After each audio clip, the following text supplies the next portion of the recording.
वालेकुम। मेरा नाम डॉक्टर अब्बास है। मैं रहीम मुबारक पॉली क्लिनिक के बिहाफ पे मालूमाती वीडियोस बनाता हूँ। जो दोस्त हमारे चैनल पे नए आए हैं काइंडली चैनल को सब्सक्राइब ज़रूर कर दीजिएगा और वीडियो को दोस्तों के साथ भी शेयर कीजिएगा ताकि उनके नॉलेज में भी इजाफा हो और वो भी अपनी सेहत के बारे में प्रिवेंटिव मेजर्स ले सकें। तो लेट्स स्टार्ट। आज हम डिस्कस करने जा रहे हैं स्मोक के बारे में, जो आजकल ज़्यादा कॉमन है और आमतौर पे इसी वेदर में ही कॉमन होती है। नवंबर दिसंबर का जो महीना आता है इसमें ज़्यादा कॉमन होती है। उसके रीज़न मैं आपको बताऊंगा। हम तीन उसको पैरामीटर्स पे चेक करते हैं कि इसके हमारी हेल्थ के ऊपर क्या इफेक्ट्स आते हैं, इसकी काजेज क्या हैं और इसको हम प्रिवेंट कैसे कर सकते हैं स्मोक को। हेल्थ प्रॉब्लम में फर्स्ट ऑफ ऑल देखा जाए तो हमें जो है ना क्या होता है, लंग्स को ये अफेक्ट करती है। जो भी हमारे यानी कि रेस्पिरेटरी जो सिस्टम है हमारा, उस पूरे को ये अफेक्ट करती है। ठीक है, उससे क्या होता है कि आपको सांस लेने की प्रॉब्लम्स हो सकती हैं, गले में इरिटेशन फील हो सकती है, छींकें आ सकती हैं आपको। और खुदा ना खास्ता जिनके लंग्स का प्रॉब्लम है, ऑलरेडी अस्थमा के पेशेंट्स हैं या सिगरेट पीने की वजह से या कोई और प्रॉब्लम की वजह से उनके लंग्स डैमेज हो चुके हैं, तो उनके लिए तो ये बहुत फेटल है, लीथल है, यानी उनके लिए बहुत डेंजरस है ये। ठीक है, तो इसको आपने अवॉइड कैसे करना है। ठीक है, दूसरी डिजीज क्या है, ये हमारे क्या कर सकती है, ये हमारी आईज के प्रॉब्लम क्रिएट कर सकती है। ठीक है ना, आईज को इरिटेट कर सकती है, इरिटेशन होती है इससे।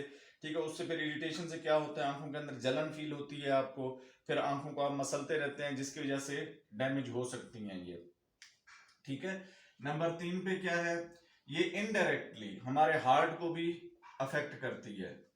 ठीक है, हमारे हार्ट को भी अफेक्ट करती है। उसकी रीजन ये है कि जब लंग्स अफेक्टेड होंगे हमारे किसी भी चीज से, तो अल्टीमेटली हार्ट के ऊपर भी उनका असर आना है। ठीक है, नंबर 4 क्या है, इसमें अगर ऐसे उदाहरण खासतौर कोई केमिकल्स हैं जो कि हमारी स्किन को इरिटेट कर सकते हैं।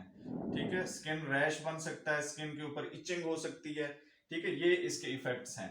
लेकिन इन सब में जो डेंजरस मैं समझता हूँ वो इन तीन को समझता हूँ। ठीक है, सबसे पहले नंबर पे तो लंग्स का प्रॉब्लम है, उसके बाद आईज में, और फिर हार्ट। इसकी काजेज क्या है, अब इसकी काजेज को अगर मैं क्लासिफाई करूं, कुछ 4-5 काजेज हैं इसकी। फर्स्ट ऑफ ऑल क्या काजेज हैं कि हवा के अंदर क्या होता है, केमिकल्स बढ़ जाते हैं, धुआं बढ़ जाता है हवा के अंदर। वो कैसे बढ़ सकता है, फर्स्ट ऑफ ऑल जो हमारे फार्मर हजरात हैं, ठीक है, ये क्या करते हैं, ये अपनी जो मशीन से फसल को कटवाने के बाद जो इतना सा उसकी डंडी रह जाती है, उसको क्या करते हैं, बर्न कर देते हैं, वहीं पे आग लगा देते हैं उसको। ठीक है, उससे क्या होता है कि वो उनके ख्याल में कि जमीन की फर्टिलिटी उससे बढ़ जाती है। लेकिन उससे ज्यादा ये कितना माहौल को अफेक्ट कर रहा होता है कि वो धुआं जब ऊपर उठता है तो वो स्मोक की वजह बनता है। नंबर 2 पे क्या आ जाता है, जो हमारी व्हीकल्स हैं, ठीक है, जो हमारी गाड़ियां हैं पुरानी हैं, जो है ना, उनके वजह से भी ये चीजें प्रॉब्लम हो रही हैं। ठीक है, पुरानी गाड़ियां, उनके अंदर कंबस्टन सिस्टम जो है वो इतना नाकिस हो चुका है अब कि वो भी एक किस्म का माहौल के अंदर पॉल्यूशन को क्रिएट करने में हेल्प जो है ना वो अपना रोल प्ले कर रहा है।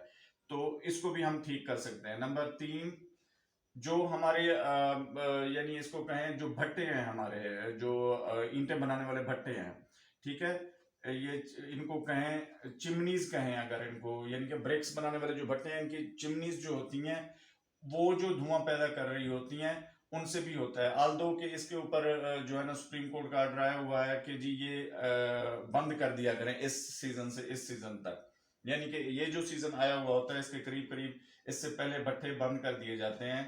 अब पता नहीं इसके ऊपर कितना लॉ के ऊपर अमल होता है, लेकिन ये सुप्रीम कोर्ट का ऑर्डर है कि इनको बंद कर दिया जाए। नंबर 4, जो लोग हम लकड़ियां जलाते हैं, ठीक है, लकड़ियां जलाते हैं या बाहर कूड़ा करकट जमा हो जाता है अपनी दुकान के या घर के बाहर, तो उसको आग लगा देते हैं। ठीक है ना, उससे हम अवॉइड जो है ना कर सकते हैं।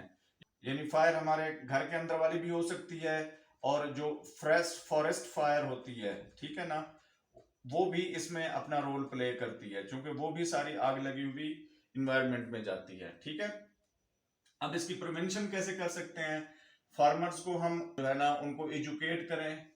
ठीक है ना, फार्मर्स को एजुकेट करें इस मामले में कि जी इसको आपने कैसे एरेडिकेट करना है, अपनी जो फसल की डंडियां वो बच जाती हैं बाद में। ठीक है, व्हीकल के लिए क्या करें, लॉज बनाएं। ठीक है, और हुकूमत को चाहिए कोई ऐसी यानी कि स्कीम लाए जिससे उनके यानी कि उन व्हीकल्स को हम डिस्ट्रॉय कर सकें या कुछ भी कर सकें, ताकि उनके लिए मालकान के लिए भी प्रॉब्लम ना हो और इन्वायरमेंट पे भी असर ना पड़े। उसके बाद ये जो चिमनीज है हमारी, इनको हम जिग जैग टेक्नोलॉजी पे शिफ्ट कर सकते हैं। ठीक है, वो जो चिमनी होती है जो भट्टे की, तो उसको जिग जैग टेक्नोलॉजी पे अगर जो है ना शिफ्ट करते हैं तो उससे क्या होता है कि जी कार्बन जो है ना वो ट्रैप हो जाती है। ठीक है, जो लेस टॉक्सिक जो धुआं होता है फिर वो ऊपर जाता है, कार्बन उस जिग जैग रास्ते रूट के अंदर ट्रैप हो जाती है। ठीक है, उसके बाद जो होम फायर है हमारी, उसको हम मिनिमम से मिनिमम करें, उसको जो रिन्यूएबल एनर्जी सोर्सेज हैं हमारे उनकी तरफ लेके जाएं। ठीक है, रिन्यूएबल एनर्जी सोर्सेज क्या हो सकते हैं, सनलाइट हो सकती है। ठीक है, उससे हम बिजली पैदा करें ताकि बिजली प्रोवाइड की जाए वहां पे, तो उससे भी जो है ना जो घरों के अंदर आग जलाई जाती है उससे कम हो सकता है। या फिर हम जो गैस है एलएनजी है या एलपीजी है वो प्रोवाइड करें घरों के अंदर, तो उससे भी ये कम हो सकती है।